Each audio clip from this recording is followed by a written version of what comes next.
Shalom saudara-saudara yang dikasihi Tuhan dimanapun berada. Kembali lagi jumpa dengan Iwan Joli Channel. Kali ini kita akan membahas khotbah tentang doa mengubah segala sesuatu. Teman-teman, saudara-saudaraku yang dikasihi Tuhan, mari kita dengarkan khotbah dari Bapak Pendeta Pendi Tulungan yang berasal dari Minahasa, Sulawesi. Selamat menyaksikan. Jangan lupa dukung channel kami supaya khotbah-khotbah yang lainnya dapat kita sajikan dengan baik di lain hari. Mari kita saksikan dan semoga memberkati. Puji Tuhan. Haleluya.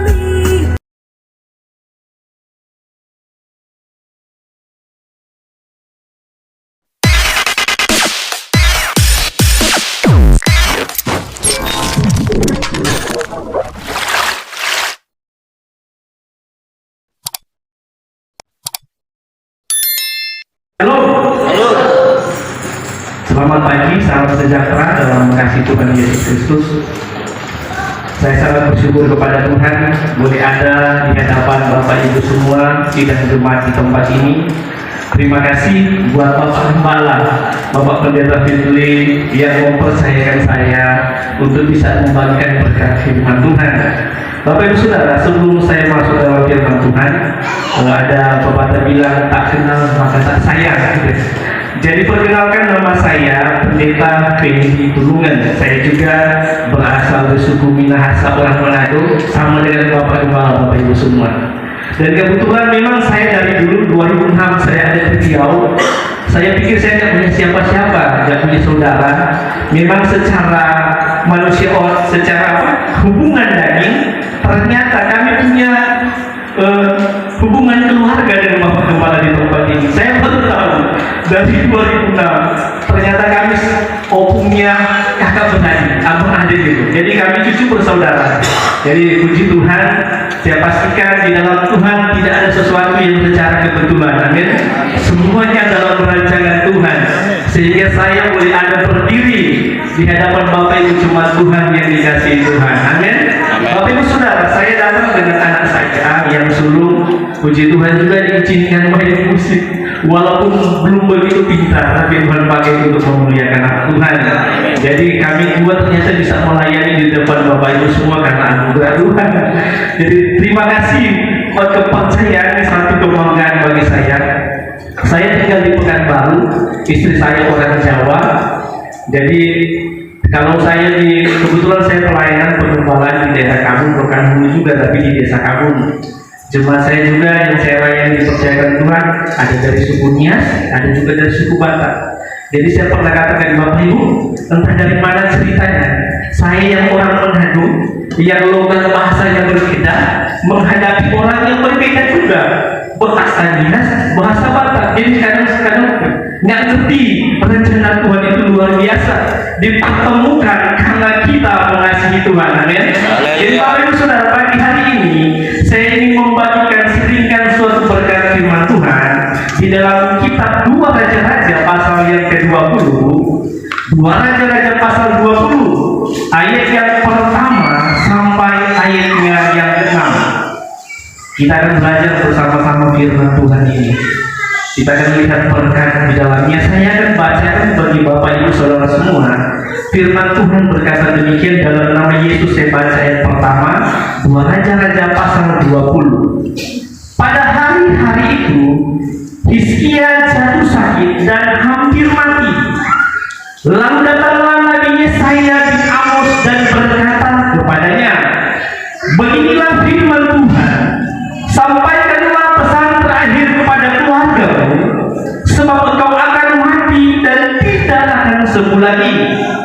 Lalu Hizkia memalingkan mukanya ke arah dinding dan berdoa kepada Tuhan. Tuhan, ingatlah kiranya bahwa aku telah hidup di hadapanmu dengan setia dan dengan tulus hati, dan bahwa aku telah melakukan apa yang baik di matamu. Kemudian menangislah Hizkia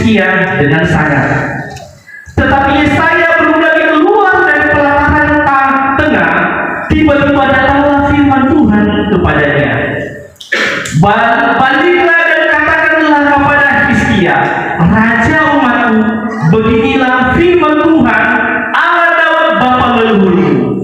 Telah aku dengar doamu dan telah kulihat air matamu. Sesungguhnya aku akan menyembuhkan engkau. Pada hari yang ketiga kau akan pergi ke rumah Tuhan. Aku akan memperpanjang hidupmu 15 tahun lagi, dan aku akan melepaskan engkau dan kota ini dari tangan Raja Asyur. Aku akan memegari kota ini oleh karena aku dan oleh karena Daud hambaku. Puji Tuhan. Amin. Demikian jauh firman Tuhan. Saya coba membagikan berkat firman Tuhan bagi Bapak Ibu semua di tempat ini tentang doa mengubah segala sesuatu. Amin. Kayaknya keren gitu kan? Doa mengubah segala sesuatu. Bapak Ibu Saudara, mungkin bagi orang berbicara tentang doa itu hal yang sederhana, hal yang sepele. Karena sederhananya, karena sepele ini banyak orang lupa berdoa gitu kan. Kadang makan karena terlalu lesat masakannya, terlalu enak, berdoa tuh kayak gitu kan, gaya bahasa lupa berdoa begitu. Ini hal yang sepele, tetapi terus ada satu peristiwa yang luar biasa yang perlu kita pahami bersama, betapa penting doa itu bagi kita orang percaya. Sehingga tokoh-tokoh gereja, bahkan orang percaya itu punya bahasa begini, doa adalah nafas hidup orang percaya. Doa itu nafas. Berarti kalau nggak bernafas Mati. Mati. Jadi definisinya begini, kalau nggak doa kita bisa mati gitu. Kenapa? Doa itu satu kebutuhan penting, karena itu Yesus pun mengajarkan kita untuk terus berdoa. Maka Yesus sudah mengajarkan doa yang kita selalu bacakan, bahkan sudah dihafal, kata sekolah dan di luar kepala, Bapa kami yang di surga. Doa ini penting. Yesus sendiri mengajarkan, bahkan dalam pelayanannya dia selalu memisahkan diri dari orang banyak. Dia selalu mengambil satu tempat, bahkan untuk menyendiri. Kenapa? Yang fokus berdoa sebelum dia melayani. Amin. Kenapa begitu penting? Ini terjadi dalam masa pemerintahan Raja Hizkia. Hizkia adalah satu raja yang memerintah dalam kerajaan Israel. Dalam keadaan waktu itu, kerajaannya lagi diancam oleh kerajaan Asyur, mau diserbu. Tiba-tiba firman Tuhan bilang, dalam posisi yang tidak enak, tidak baik, dia pula kena sakit. Firman Tuhan jelas berkata, dia sakit seperti hampir mati. Bapak Ibu, kalau orang yang sakit, enaknya dapat kabar apa? Coba, paling tidak begini kan, ayo kita kunjungi dulu inang itu, amang itu, kita berikan penghiburan, kita mendoakan supaya paling tidak terhibur. Tetapi berbeda, saya sangat sedih lihat peristiwa yang dialami oleh Hizkia. Kenapa demikian? Karena ketika dalam posisinya kerajaan yang sedang diancam mau diserbu oleh kerajaan Asyur, dia juga jatuh sakit, hampir mati. Firman Tuhan jelas berkata lewat Nabi, firman datang Nabi Yesaya katakan, Hizkia, bukan kata-kata penghiburan, bukan kata-kata harapan, bukan kata-kata semangat yang diberikan oleh gereja dapat pesan. Ini bukan dari dokter. Biasanya kan orang sakit perlu dokter berobat, cepat sembuh ya, nah, cepat sembuh ya Bapak, Bu. Ini menghibur. Kadang-kadang obat yang kita minum kurang yakin sembuh dah ini. Ini sembuh dah ya. 3 hari udah perubahan. Tetapi karena ada orang, tetangga, saudara, suami, istri, anak datang menghibur, ada semangat. Berbeda dengan Raja Hizkia, ketika dia sakit hampir mati, datang kabar dari Tuhan lewat Nabi Yesaya. Hizkia, sampaikan pesan terakhir sama keluargamu. Bapak Ibu, apa hancur sebenarnya hatinya dalam kondisi yang tidak stabil, sakit hampir mati. Datang Tuhan dari manusia, dari Tuhan, suruh pesan sama Hizkia, saya, kamu tidak akan sembuh lagi, apalagi istri. Siapa yang sanggup menerima kenyataan seperti ini? Dalam keadaan posisi seperti ini, ternyata bukan hiburan yang dia dapat. Nah, ini yang kita masuk ke dalamnya, kita tahu, kita akan melihat rahasia doa mengubah segala sesuatu. Dalam kondisi yang pahit pun berita itu datang. Bapak tahu apa yang dilakukan Nabi Hizkia. Apakah dia cari tabib? Dia bisa menggunakan kekuasaannya karena dia raja. Dia bisa menggunakan caranya, panggil tabib, panggil orang pintar, apa saja. Paling tidak buatlah tubuhku ini menjadi sehat. Demikian Bapak Ibu ya, amin. Seperti itu. Tetapi dia tidak ambil langkah itu. Dia tidak lagi pakai caranya, mindsetnya, cara berpikirnya, kekuasaannya. Dia ingin gunakan, tidak. Dia pergi di tempat tidur, dia lagi sakit. Firman Tuhan jelas bilang begini. Kalau posisinya begini, dia balik menghadap tinggi. Apakah dia baca mantra? Tidak. Posisi firman Tuhan dia nangis. Dia berdoa kepada Tuhan. Tuhan. Dalam ceritanya, dia tidak mencari siapa-siapa lagi. Dia tahu ini pesan dari Tuhan ini sudah sangat menyakitkan tadinya. Kalau yang vonis dokter aja udah ketakutan gitu Bapak Ibu ya. Pak, tinggal 1 minggu lagi rumah Pak. Paling tidak sampaikanlah pesan sama istrimu, sama anak-anakmu. Siapa yang gak hancur hatinya? Coba Bapak baru kawin muda gitu kan, sampaikan pesan janda nanti istri. Dalam keadaan tidak senang seperti ini, dia tidak menghujat, dia tidak pernah menyalahkan Tuhan kok begini. Tapi kebanyakan orang kalau dalam posisi ini mulai Tuhan, masa kau mulai menyalahkan Tuhan, mengambil posisi enak yang menyalahkan itu posisi yang enak kan? Berarti hanya ini gitu. Tetapi Hizkia tidak melakukan hal demikian. Firman Tuhan jelas berkata, dalam posisi seperti ini pun dia berbalik menghadap diri, menangis kepada Tuhan, dan dia mulai mengungkapkan kehidupannya, pengalaman hidup dengan Tuhan. Dia bilang, Tuhan, aku sudah hidup dengan setia di hadapan-Mu, dengan tulus hati. Dia mulai buka undang-undangnya, dia curhat sama Tuhan. Tetapi ada banyak orang, ketika dia punya masalah, dia punya pergumulan, dia curhat di medsos. Teman-teman, termasuk teman saya pendeta, urusan rumah tangga, kenapa kau tahu di Facebook? Tidak harus orang tahu. Yang menjadi solusi itu kan Tuhan, bukan manusia. Nanti ada yang mendukung, wah, makasih ya katanya. Kalau ada yang bingung, dia singgung aku malah diledek. Itulah kalau kita curhat sama manusia, benar Bapak Ibu. Tetapi Hizkia dia tidak curhat sama siapa-siapa. Ketika posisinya dia terdesak, tidak bisa melakukan apa-apa. Ini bukan bagian saya lagi, ini bagian Tuhan. Kenapa? Hidup kita dikendalikan oleh Tuhan. Amin. Amen. Karena dia melakukan ini satu hal terobosan yang terjadi, yang tadinya saya katakan seharusnya kalau dokter ajak manusia memvonis tinggal 1 minggu, tinggal 2 bulan dan seterusnya kau akan mati, itu sudah merasa ketakutan luar biasa. Tetapi Hizkia dia percaya bahwa hidupnya adalah milik Tuhan, yang mengendalikan roh jiwa tubuh ini adalah Tuhan. Amin. Dia berdoa kepada Tuhan, dia ungkapkan semua keluh kesahnya, bahkan dia menceritakan pengalaman hidupnya bahwa Tuhan, saya itu memang sudah setia Tuhan, saya melayani Kau dengan tulus hati, saya melakukan apa yang baik di pemandangan mata-Mu. Yesaya waktu itu masih ada di pelataran itu, masih ada di lingkungan raja. Belum lagi di keluar, firman Tuhan jelas berkata, datanglah firman Tuhan lewat Nabi Yesaya. Balik, sampaikan sesuatu kepada Hizkia. Akhirnya, sampaikan sesuatu kepada raja umatmu. Engkau akan mengalami mujizat. Yang tadinya divonis mati oleh Tuhan, kenapa Bu ya? Divonis mati, sampaikan pesan. Kalau yang bilang dokter mungkin, belum percaya saya. Tetapi ini Tuhan loh, Tuhan yang bilang, pemilik alam semesta, yang menciptakan Hizkia, yang menciptakan saya Bapak Ibu Saudara. Seharusnya harus percaya, aduh Tuhan, ya iya Tuhan, apalagi yang mau dibuat.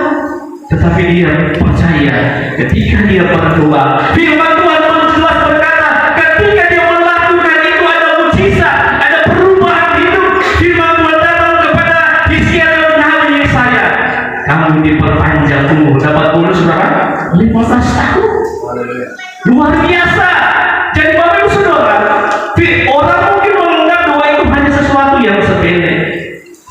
Makanya di dalam Alkitab kata ada ayat yang cuma sangat pendek bilang begini. Firman Tuhan bilang kepada jemaat yang ada di Tesalonika bahwa tetaplah berdoa. Kenapa disuruh tetap berdoa? Karena doa itu bisa mengubah keadaan. Doa itu mengubah sesuatu yang tidak mungkin menjadi mungkin. Karena lagu bilang begini, Tuhan itu hanya sejauh doa. Memang Tuhan tak kita bisa lihat sekarang dengan mata telanjang. Yesus itu tidak bisa kita berkomunikasi langsung begini, tetapi kita percaya Dia itu ada, amin.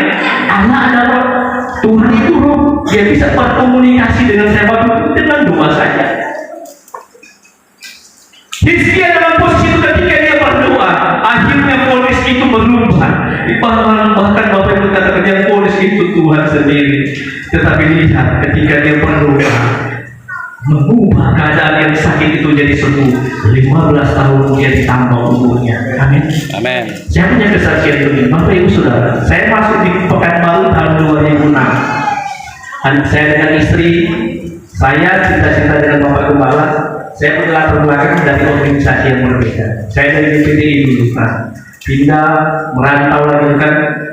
Saya dari Jakarta menikah ke Riau, bawa modal dulu gitu kan, mau pelayanan ke Puspin. Habis semua, singkat cerita, habis semuanya. Persiapan kami habis, melayani tidak seenak yang saya bayangkan waktu keluar. Dari sekolah Alkitab kami, dari STT berapi-api. Serasa dunia ini milik kami, Tuhan berkati. Tetapi ternyata di lapangan inilah yang menjadi fakta ujian yang sebenarnya. Kehabisan makan, anak saya umur 1 tahun. Saya bilang sama istri, itu anak saya yang sebelum tadi. Saya bilang sama istri, kita puasa ini. Puasa bukan karena memang keinginan hati, ini terpaksa. Mengandung happy. Tidak ada duit. Menangis saya dengan istri. Baliklah kita ke Jakarta. Paling tidak di Jakarta pulang mengandung ini. Tidak bisa melayani begini. Tidak cukup. Waktu praktek enak, gembala siapkan. Jadi tinggal makan-makan. Jemaat kasih. Pulang berdoa jemaat kasih. Tetapi ketika terjun sebagai gembala langsung berat. Tetapi itu Tuhan ingatkan firman. Ketika saya belajar, Tuhan ingatkan bahwa firman itu sudah jadi rema dalam diri kita. Firman itu tidak pernah tinggalkan kita. Kata dia diam di antara kita, bahkan ada dalam hidup kita. Setiap hari kita baca firman itu, dia ada dalam Alkitab yang berbentuk manual, yang berbentuk elektronik, tinggal kita yang malas baca. Matius 7 ayat bilang, mintalah maka akan diberikan kepada. Saya minta sama Tuhan lewat apa? Lewat saya berdoa. Kalau saya mengemis sama orang saya malu. Saya meminta sama orang saya malu. Kenapa? Pendeta minta. Makanya jalan satu-satunya. Firman Tuhan bilang begini, Hizkia melakukannya. Dia apa sama Tuhan? Berdoa sambil kalau saya nangis sama Bapak Ibu, anak saya tidak bisa makan. Tapi di mana? Oke, mendingan saya pakai kopi, dicor aja Bapak Ibu. Menangis sama Tuhan lebih spesial. Kenapa? Kata kitab Mazmur, dalam kitab Mazmur pasal bahwa air mata kita itu ditampung dalam firman-Nya Tuhan.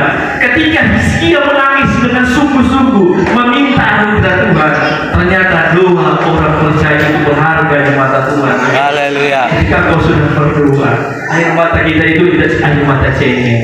Air mata kita itu kita tidak titiskan dengan begitu saja. Tuhan menghargai setiap air mata yang kita keluarkan. Memang yang sungguh-sungguh mengharapkan belas kasihan Tuhan. Singkat itu kesaksian saya ajak istri saya menangis berdoa sama Tuhan. Akhirnya yang tadinya berpuasa hanya karena terpaksa menjadi puasa yang sungguh-sungguh. Berdoa, Tuhan, kalau Tuhan ini ungkapan hati saya seperti Hizkia, saya sudah setia datang, tinggalkan keluarga Tuhan, tinggalkan semuanya. Seharusnya bapak mama saya minta pun mau mereka, tetapi saya tidak mau jadi hamba Tuhan, minta juga sama orang tua. Saya berdoa menangis dan memang tidak instan. Kami berdoa dulu langsung ada duit, langsung ada makan, enggak. Tetap masih begitu faktanya. Belum ada waktu proses Tuhan. Masih belum lagi Tuhan. 1 minggu berjalan masih berdoa terus. Apakah bisa tidak? Tetap berdoa. Belum datang juga beras, belum datang juga lain-lain. Tuhan, firman tinggal itu saya bilang yang penting ada masih sedikit. kita belikan anak saya. Waktu itu jual-jual Kentucky yang di jalan-jalan. Kalau yang langsung Kentucky yang chicken asli mahal, bisa 15.000 satu potong. Kalau yang di jalan ada 7.000 sama itu kita beli dua. Kita bagi-bagi dua, kasih makan pagi, siang, malam sama anak ini. Yang penting dia makan 1 tahun lebih, 1 tahun 2 bulan. Kasihan dia belum tahu puasa, dia belum tahu hamba Tuhan, oh ayah ibu ini seperti apa. Yang dia tahu Pak makan. Hanya berdoa menangis. 2 minggu kami bergumul seperti itu, berdoa kepada dia dengan perasaan yang masih tetap antara ia dan dia. Tuhan tolong Pak ini, hamba Tuhan juga manusia, bisa seperti Bapak Ibu anak. Karena kami juga punya sisi lemahnya. Di saat kami berdoa lagi di hadirat Tuhan memang Tuhan percaya. Ketika amin, mulai datang juga. Bukan juga ibu berkata, Tuhan ini iya dari Tuhan. 1 minggu 2 minggu, tiba-tiba ibu ada seorang ibu borusi bermata datang ini. Memang pendeta bisa ada ke rumah. Sedikit ke rumah ada berkat ini kalau sudah ke rumah ada ke rumah diajak jalan kaki walaupun jauh hampir 1 kilo jalan ke rumahnya dan tempat saya tinggal. Waktu itu pun tinggal di mana waktu di ruko dipinjamin orang, jadi ada waktu mau diusir nanti itu jalan kaki malam-malam saya gendong anak saya taruh di sini sama istri sampai di sana belum makan, udah diajak makan kami udah malam tadi udah diajak makan udah lapar sebenarnya, tapi tidak bisa bilang, belum makan loh. Gimana? Tunggu-tunggu aja, lama cerita dulu. Udah ke Malaysia, ke Amerika, cerita balik Indonesia. Ajak makan. Saya ngomong ikuti aja. Dan harapan saya diajak makan dulu. Udah makan Pak Pendeta, tidak ditanya juga. Coba Bapak Ibu perasaan jadi saya gitu kan, tunggu-tunggu lagi kita menahan rasa lapar anak, nggak diajak makan. Yang biasanya gitu kan, kalau ada Bapak Pendeta, Pak udah makan dulu. Ini Tuhan izinkan dan tanya. Sudah 2 jam berlalu, udah mulai selalu ngantuk, lapar nggak bisa tidur. Tiba-tiba begini, Pak Pendeta ayo kita ikut datang suaminya, Bu, tahunan. Istrinya baru sempat patah. Mungkin ada bersaudara, nanti kita dulu kenapa ngajak makan. Datang semua, ternyata itu suaminya baru diajak jalan macam makan beco ayam walaupun sudah lewat karena sudah lapar makan aja banyak minum apa Pendeta? Terus bilang kesempatan gratis mulai Tuhan ini sebagian doa sudah mulai anak suruh minum aja anak saya dipanggil kasih apa? Nak bukan mati yang banyak minum apa nak? Jangan ini ada yang terakhir ini kan Bapak sudah pengalaman ini, saya melihat bahwa Tuhan itu sudah biarkan kita. Memang waktu Tuhan itu yang penting kita tunggu. Kita kadang maksa terus hadap Tuhan. Berhamanya Tuhan pada waktu Tuhan waktu yang terbaik. Dan sisi manusia saya itu setelah siap makan, pura-pura juga desa aku gak ada terkesek-kesek kita. Aduh berapa ini dalam keadaan susah seperti ini. Pulang. Puji Tuhan 50.000 nih karena saya lihat sepanjang pagi dia mati hebat saya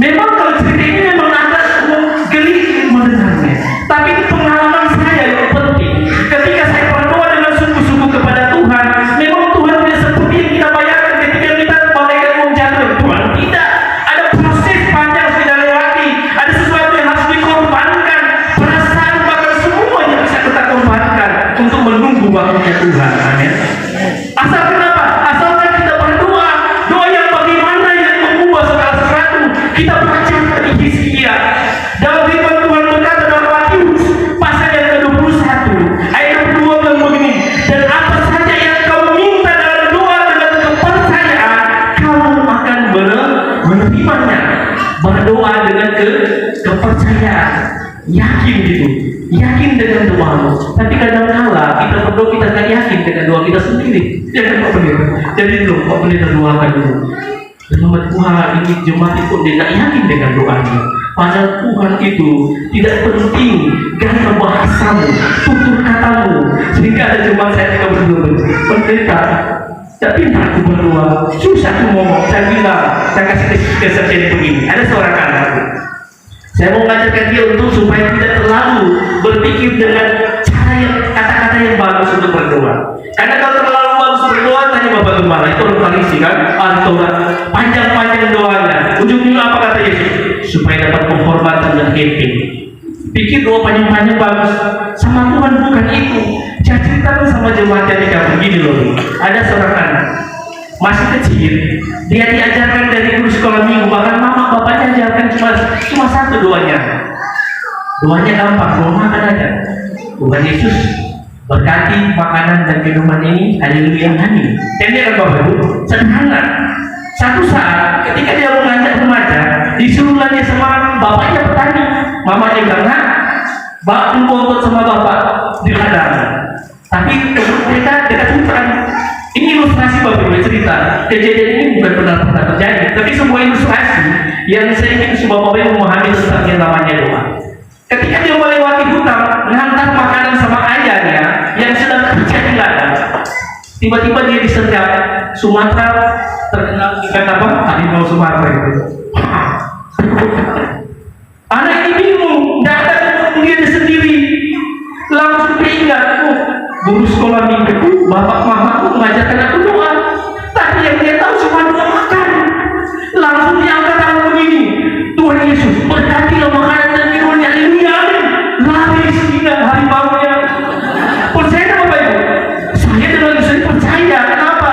Yang Tuhan dengar bukan kata-kata doanya, tapi ketulusannya ketika dia berdoa minta tolong sama Tuhan. Amin. Amin. Bapak Ibu mungkin ketawa, tapi ingat, doa itu bukan sebatas kata-kata yang bagus, tetapi ungkapan hatimu kepada Tuhan.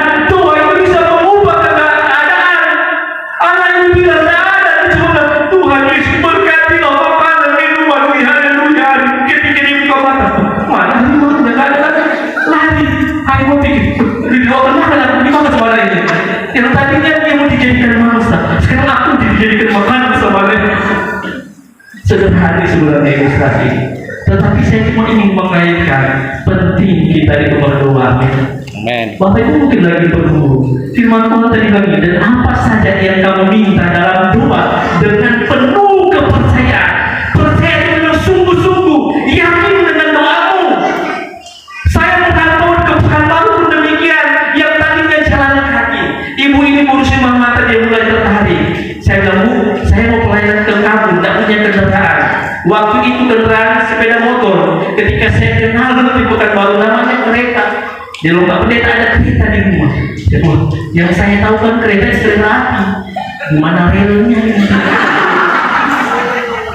Ketika saya tahu orang Batak, orangnya sama aja kereta. Kereta itu. Dan ke rumahnya Pak, pakai kereta ke pelayanan. Bilang bagus, sepeda motor, sedang saya pakai. Ke kampung waktu itu jalannya jelek. Dari Pekanbaru saya lewat Penting masih jelek Pak. Tahun 2008-2009 jelek jalannya. Masih di bangkitan saya masuk, ditelepon lah sama guru silahkan. Pak Pendeta di mana? Masih di jalan. Keretanya mau saya pakai. Sebelum lagi sampai di sudah kita mau balik sama jauh dengan mau ke pelayanan. Saya bilang, Bu, belum sampai rumah. Dia ikhlas akhirnya. Saya tahu sampaikan dulu lah Pak pelayanan. Jadi kayak si sebelah situ pas terbangun pun aku cepat-cepat sedikit. Karena dia butuh. Tapi anugerah Tuhan. Saya berdoa terus, bergumul, ibu itu baik. Sampai sekarang masih berkawan dengan. Jadi ketika saya berdoa, datanglah orang Amerika yang pelayanan misi. Ketika saya pelayanan, dia tanya, Pak Pendeta butuh apa sih? Saya butuh sepeda motor. Langsung dia ajak ke dealer. Sekarang saat bisa pilih yang mana? Ketika yang kulihat pertama itu Speed X Honda Speed. Ini aja ya. Nggak perlu lagi yang ngantri. Ini yang sekarang. Langsung dia cash makin 12 juta. Semua puji Tuhan. Mulai itu kendaraan pertama saya di Pekanbaru melayani. Udah semua agak sombong ini aja istri. Ada udah kemudian sendiri motor dan ditanya, di mana Pak Pendeta? Mau pakai saya bangga memiliki Tuhan Yesus. Dia mendengar setiap doa kita, makanya dia mengajarkan sama murid-murid yang mengajarkan kita berdoa. Jangan berhenti berdoa sebelum engkau tercapai apa yang kau minta sama Tuhan. Amin. Jangan berhenti berdoa. Doa itu jangan pas-pasan, artinya pas makan pas minum, pas bekerja, tidak. Doa itu seterusnya. Saya ajari anak saya, bangun pagi berdoa, mau melangkah berjalan berdoa, pas belajar berdoa. Semua harus melibatkan Tuhan. Kenapa? Hidup ini karena anugerah Tuhan. Kalau Tuhan ambil kapan saja, nggak ada kita punya ucapan dulu Tuhan. Masih mudanya ini Tuhan, masih banyak lagi tanggungan. Tidak. Makanya perlu kita dengar dengan Tuhan. Dengan belajar firman Tuhan, dengan belajar untuk mendekatkan diri bangun hubungan Tuhan. Tidak perlu kata-kata yang bagus Bapak Ibu. Jangan bilang tidak pintar abang pendeta berdoa. Enggak perlu. Saya tanya satu itu. Udah berdoa tadi? Sudah Bapak. Oh, udah dalam hati. Oke lagi dalam hati yang betul berdoa. Bapak-bapak bilang aku juga makan tadi berdoa dalam hati.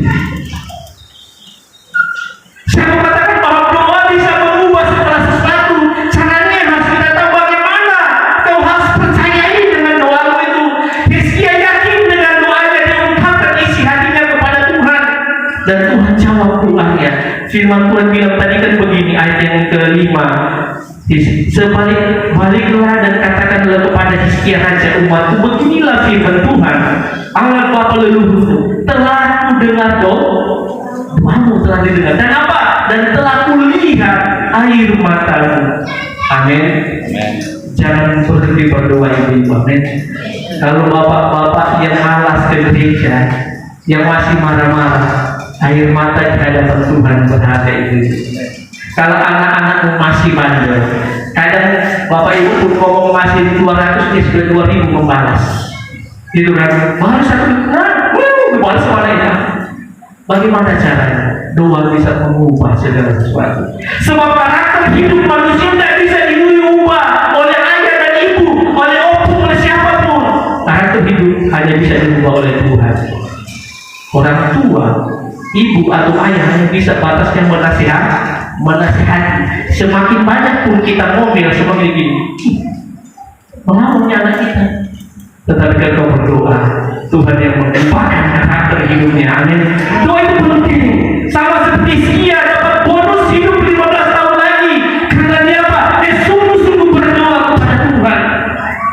Yakinlah dengan kekuatan. Dan ada lagi firman Tuhan lagi bilang begini. Dalam kitab Yakobus pasal 5, mulai ayat 16 berkata demikian. Karena itu, hendaklah kamu saling mengaku dosamu dan saling mendoakan supaya kamu sembuh. Doa orang benar bila dengan yakin, dengan yakin didoakan, artinya dengan percaya sungguh-sungguh, besar kuasanya. Amin. Katakan amin. Kita berikan tepuk tangan bagi Tuhan Yesus. Doa orang benar bila dengan yakin didoakan, besar kuasanya. Artinya ada perubahan yang mustahil, yang kita lihat tadinya tidak mungkin, semua bisa berubah ketika engkau berdoa. Yesus dalam pelayanannya, ketika dia masih hidup melayani di bangsa Israel, tak henti-hentinya Alkitab mencatat, dia tetap terus berdoa dan berdoa dan berdoa, sehingga banyak mujizat yang terjadi. Amin. Kalau Bapak Ibu ingin melihat mujizat, bukan hanya sekedar mengerti tentang firman Tuhan, tetapi aplikasinya. Tuhan mengajarkan kita juga, salah satunya adalah berdoa. Tidak sanggup engkau lakukan dengan caramu, dengan pikiranmu, dengan apapun, lakukanlah itu di dalam hadiratmu. Berdoa saja, menangis sama Tuhan, berharga air matamu, daripada kau susah ngomong terlalu banyak dan tidak membawa manfaat. Mendingan kau datang sama Tuhan. Tuhan tidak pernah menolak. Setiap hari datang, setiap hari. Kalau kau datang minta tolong sama manusia, sudah berkali-kali, berhari-hari, dia akan bosan, dia akan mulai tidak menerimamu. Tetapi Tuhan tidak pernah menolak orang yang datang. Setiap hari malah Tuhan lebih senang. Setiap saat ketika kita membutuhkan ataupun tidak, tetap kita datang kepada Tuhan. Amin. Jangan nanti punya masalah kalau datang kepada Tuhan. Namun ketika aku lagi susah, senang, lagi punya duitnya nggak ada duit sama, maka tetap terus pada Tuhan. Aku tetap bersyukur untuk semua kebaikanmu. Ternyata yang kumiliki ini adalah pemberianmu. Amin. Jadi firman Tuhan saya baca lagi di dalam Amsal 15 ayat 29 bilang begini, Tuhan itu jauh daripada orang fasik, tetapi doa orang benar didengarnya. Amin. Haleluya. Jadi kita juga masuk kategori orang benar. Orang benar yang bagaimana? Bukan membenar-benarkan diri. Salah satu contohnya begini, pada waktu Nuh hidup di zamannya yang jahat, apakah Nuh terpengaruh dengan kehidupan zamannya? Tidak. Alkitab berkata, Nuh mendapat kasih karunia. Nuh itu adalah orang yang benar di zamannya. Artinya yang membuat apa, kenapa? Ketika datang firman Tuhan, Nuh sungguh-sungguh mendengar firman itu. Ketika datang firman Tuhan, Nuh tetap terus sungguh-sungguh. Orang yang benar itu adalah orang yang tetap terus percaya dengan firman Tuhan yang disampaikan. Datang berita sampai pada klimaks akhirnya Tuhan berfirman, Nuh buatlah bahtera. Seharusnya tidak mau percaya, kenapa Tuhan suruh buat bahtera di gunung? Seharusnya dekat pantai atau dekat sungai, itu kan logika, masuk akal. Tetapi karena Tuhan yang suruh, yang mau melakukannya, dan Nuh diselamatkan dengan keluarganya. Amin. Kadang-pun kita harus masuk akal dulu Tuhan. Tapi tidak masuk akal pun tidak mau melakukan firman Tuhan ini. Tanya Bapak Gembala, Bapak Ibu Saudara. Lebih banyak orang yang tidak masuk akal logika ini Tuhan. Justru Tuhan berbalik dengan logika manusia. Dia ingin menyatakan bahwa hal yang tak mungkin sama kalian, sama aku mungkin, kata Tuhan. Amin. Jadi jangan jemu-jemu berdoa. Bapak Ibu tetap teruslah berdoa. Apapun yang terjadi tetaplah berdoa. Doa itu sangat penting. Kalau kau sungguh-sungguh, itu akan terjadi mujizat sama seperti yang dialami oleh Elia dalam Yakobus pasal 4 ayat yang kedua bilang begini, kamu mengingini sesuatu tetapi kamu tidak memperolehnya, lalu kamu membunuh, kamu iri hati, tetapi kamu tidak mencapai tujuanmu, lalu kamu bertengkar dan kamu berkelahi, kamu tidak memperoleh apa-apa karena kamu tidak berdoa. Mau punya apa-apa? Harus berdoa kepada firman Tuhan. Kamu tidak mendapat apa-apa karena kamu tidak doa. Saya bilang sama jemaat jadi kami, saya keras bilang, jangan Pak Bu, yang tak makan berdoa sebenarnya itu coba Bapak Ibu pikir, siapa yang tak makan berdoa?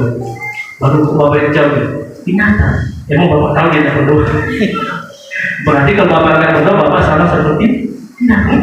Jangan apa kita harus berdoa katanya. Nah itu firman Tuhan bilang kalau kita tidak berdoa tidak dapat apa, tidak dapat apa-apa. Memang secara lahir kau dapat umpama dapat mobil, dapat ladang, tapi tidak bisa kau nikmati hidup dengan itu yang kau dapat. Kenapa? Karena itu bukan hasil doamu. Itu cuma istirahat, dapatnya sekejap saja. Tetapi kalau hasil dari jerih payah kau sudah bekerja, nggak penting gajimu berapa di perusahaan, masalah berkat itu urusanmu Tuhan. Dia bisa mempromosikan siapa saja. Amin. Sama seperti Raja Daud. Apakah Raja Daud seorang pekerja punya jabatan tinggi tadi? Ada. Kerjanya apa? Gembala? Cuma gembala kambing domba. Bukannya banyak, bukan 1000 ekor. Cuma kata firman Tuhan, cuma 2-3 ekor.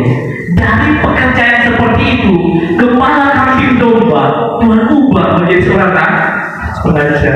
Amin. Amin. Kita harus banyak berdoa. Dengan Tuhan kita bisa melihat sesuatu yang besar.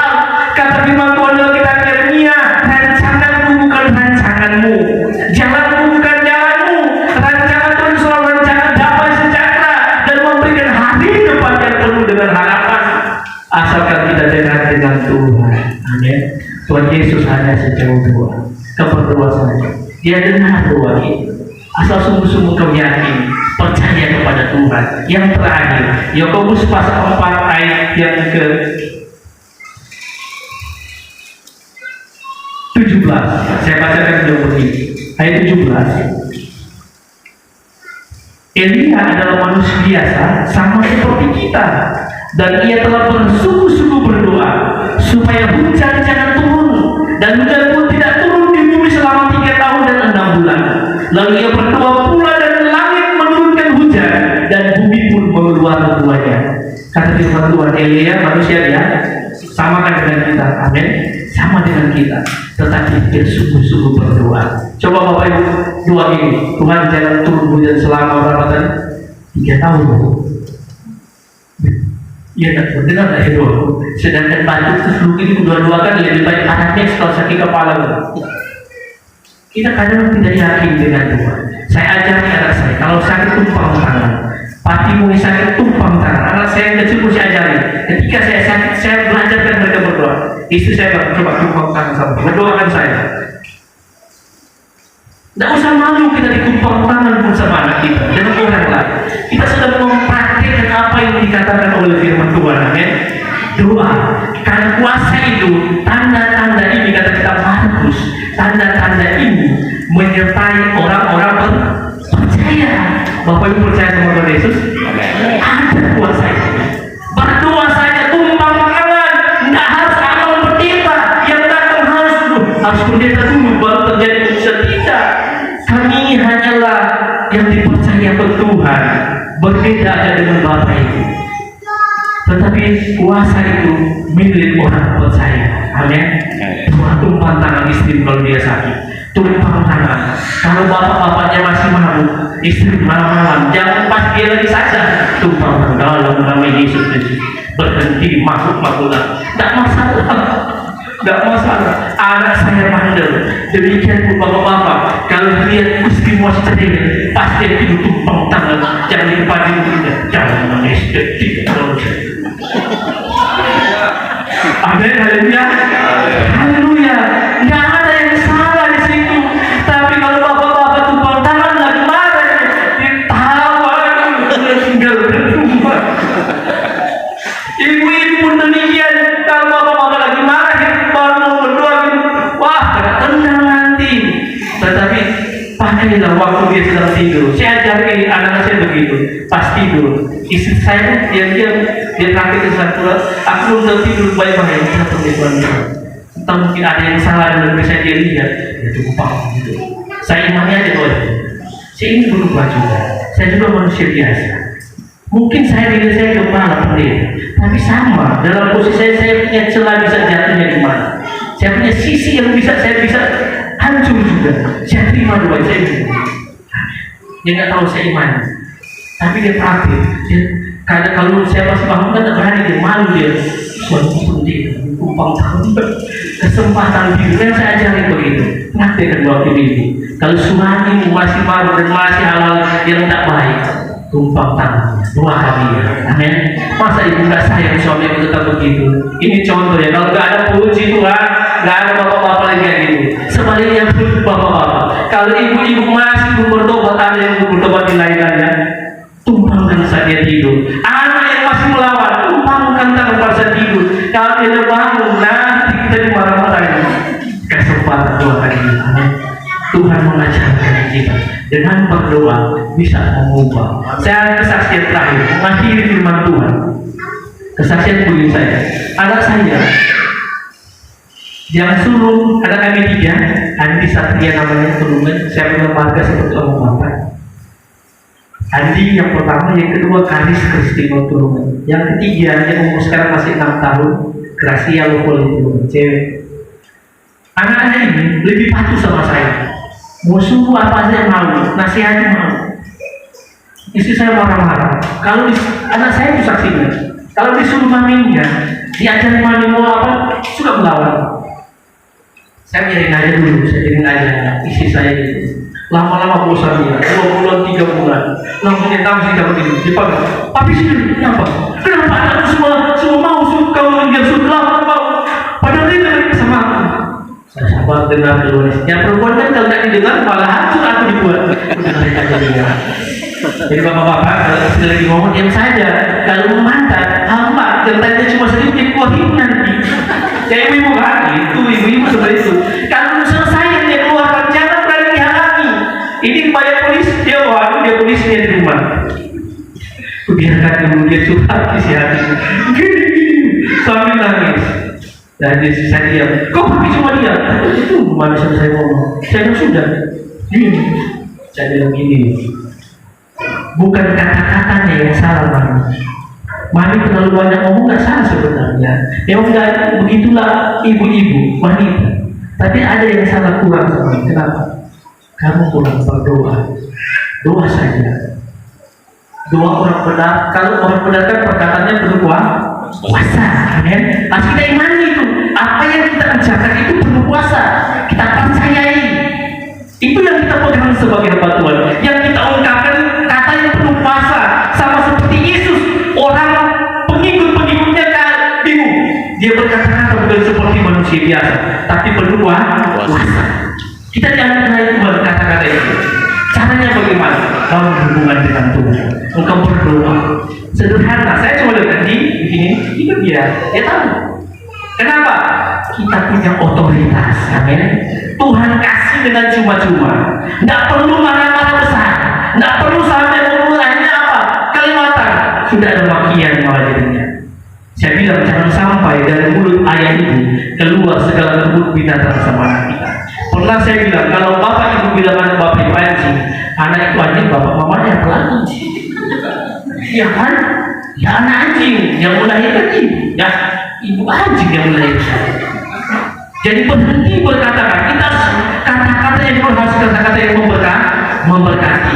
Saya ajarin cuma saya harus katakan sama anakmu, pintar kau nak. Memang bertolak belakang dengan caranya. Kau pintar kau ya nak. Iya saya tahu anak ibu ini memang bodoh di sekolah. Sampai disuruh pulang sama guru. Nggak mau dia membaca. Tapi kita punya kuasa, kita percaya Tuhan Yesus. Apa yang kita ucapkan tiap hari itu akan terbukti menjadi. Dan belajarlah istri saya. Dia mulai berkata yang baik, kata yang memberkati. Selalu kan biasa mama gini. Nggak boleh mau mama ini. Ya itu kuasa itu terjadi di iblis. Harus jadi seperti yang kau katakan. Nggak boleh mau mamanya. Kalau ini kemana? Iya. Itu yang terungkapkan kau tidak sadar. Sedang membuat iblis kan suka curi kan, memutarbalikkan fakta dari firman Tuhan. Dia curi kata-kata itu harus jadi sama lain. Tak jadi mulut dia tak dengar. Ya tiap hari kita doktrin dia. Kau nggak dengar, kau lawan aku. Ya itu kata-kata itu diambil. Tidak secara sadar bapak itu sedang memprovokasi sendiri dalam diri anak. Tetapi kalau kau bilang diberkati Tuhan ya, sehat ya, pintar kalian. Ada satu yang biasa ingat, maaf ya bapak ibu orang Batak ya. Selalu kalau dapat anak kecil, kalau datang udah lagi, oh jelek kali ya anaknya, bodoh kan jelek. Saya udah baca ganti, jangan cantik ganteng. Jangan pakai bahasa turun-temurun dari nenek moyang kita, salah. Kita semua berkati anak kita. Salah itu harus salah. Kita bilang wah cantik. Anak saya dia bangga, anak saya perempuan ya, dia bangga hidupnya PC. Kalau dia bilang lu mau juga mana ya? Aku PC. Aku bangga dengan PC itu. Wah Yesus yang ciptakan. Gak perlu dia harus masuk ke dalam atau keluar. Dia bangga kalau dia bilang bantu tak mau dia terima. Saya bilang nah, kau cantik anugerah Tuhan. Kau cantik, kau pintar. Sama yang cowok masih bergantung. Memang itu harus kita berkatakan kata yang berat sama anak kita. Kalau bapak itu mengungkapkan sesuatu yang negatif, itulah yang tertanam terus. Iblis curi, diambil. Tuhan mau memberkati. Karena firman Tuhan bilang pencuri datang hanya untuk mencuri dan dia binasakan firman yang sebenarnya benar. Dia selewengkan. Tetapi mari mulai saat ini kita berdoa memberkati suami kita, memberkati istri kita, memberkati anak-anak kita. Amin. Doa bila kita yakin didoakan besar kuasanya. Tuhan Yesus memberkati kita semua. Saya kembalikan sama Bapak Gembala. Biar firman Tuhan ini mengajarkan kita. Bapak Ibu Saudara, betapa penting kita harus berdoa. Karena Tuhan mengajarkan kita tetaplah berdoa. Doa ini luar biasa. Beri kemuliaan bagi nama Tuhan. Haleluya. Tuhan kita sudah diberkati oleh firman Tuhan. Pada hari ini kita ada sakramen perjamuan kudus. Mari melayani Tuhan, boleh maju ke depan.